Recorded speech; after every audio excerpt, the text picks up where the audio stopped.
তাড়াতাড়ি কর, ওদের আসার আবার সময় হয়ে গেল। সালমা, রান্না টান্না সব হয়ে গেছে? হ্যাঁ করতে বাবু, আপনি যেটা বলেছেন সব রান্না করেছি। ঠিক কই দেখি।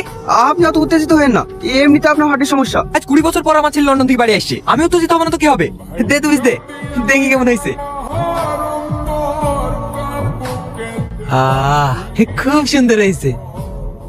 করতে বাবু, ওরা মনে হয় চলে এসছে। হ্যাঁ, চলে এসছে। আজ কত বছর পর তোকে দেখছি, আসতে কোনো অসুবিধা হয়নি তো? না আব্বা, কোনো অসুবিধা হয়নি। গ্রামের রাস্তাগুলো তো দেখছি আগের থেকে অনেক উন্নত হয়ে গেছে। ওসব কথা বাদ দে, আমার লাতি কত বড় হয়ে গেছে। মাহি কই? ওকে তো দেখছিনি। How dare you touch me? মাই, কি হচ্ছে এটা? এদিকে এসো। অশিক্ষিত গায়ে ভূত একটা। Don't have any manners.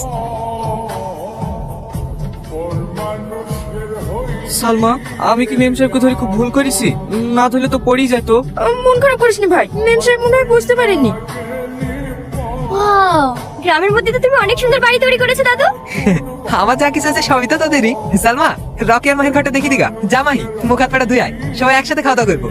আসুন মেম সাহেব, আপনার কোনো জিনিস লাগলে আমাকে বলবেন। এটা তোমার টিপস, রাখো। না না মেম সাহেব, আমাদের টাকা লাগবে না। আরে রাখো রাখো, লজ্জা পেতে হবে না। রান্নাটা বেশ ভালো হয়েছে। তুই রান্না করেছিস? হ্যাঁ মেম সাহেব, আমি রান্না করেছি। ভালো হয়েছে। তোদের কাছে লন্ডনে যেতে দেবো না। এত বছর আমি একা একা থেকেছি, আর থাকতে পারবো না। বৌমা শুধু ফোন করে ডেকেলে। তোমার বৌমা তো ছুটি পায় না, ও কি করে আসবে? আমি এসব কিছু জানি। বৌমা আসার পর এই গ্রামের একটা ভালো ছেলে দেখি মায়ের বিয়ে দিয়ে দেবো। হোয়াট? বিয়ে? তবে গ্রামে?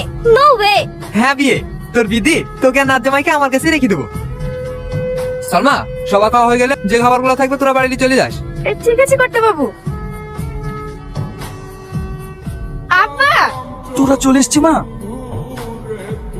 তোদের অনেক কষ্ট হয় তাই না? আমার অ্যাক্সিডেন্ট হওয়ার পর থেকে সংসারটা তোরা দুই ভাই বোনই চালাচ্ছি। আমি তোদের উপর বোঝা হয়ে গেছি তাই না? এসব তুমি কি বলছো আব্বা? তুমি কেন আমাদের উপর বোঝা হবা? বাপরে, সেদিনকার অ্যাক্সিডেন্টে আমি যদি মরে যেত তাহলে তোদের কাছে আমাকে আর বোঝা হতে হতো না, আর তোদেরকেও আমার লেগে এত এত ওষুধও কিনে নিয়ে আসতে হতো না। তুমি কাঁদো না আব্বা, তোমাকে বলিনি এসব কথা বলবো না। ডাক্তারে বলেছে তুমি আর 1 মাসের মধ্যে ঠিক হয়ে যাবা। না রে মা, আমার এই ভার জীবনও ভালো হবে না। ওসব কথা বাদ দাও। কত বাবা আমাদের লিখ কথা খাবার দিয়েছে দেখো। সালমা, যা একটু থালিয়ে আয়।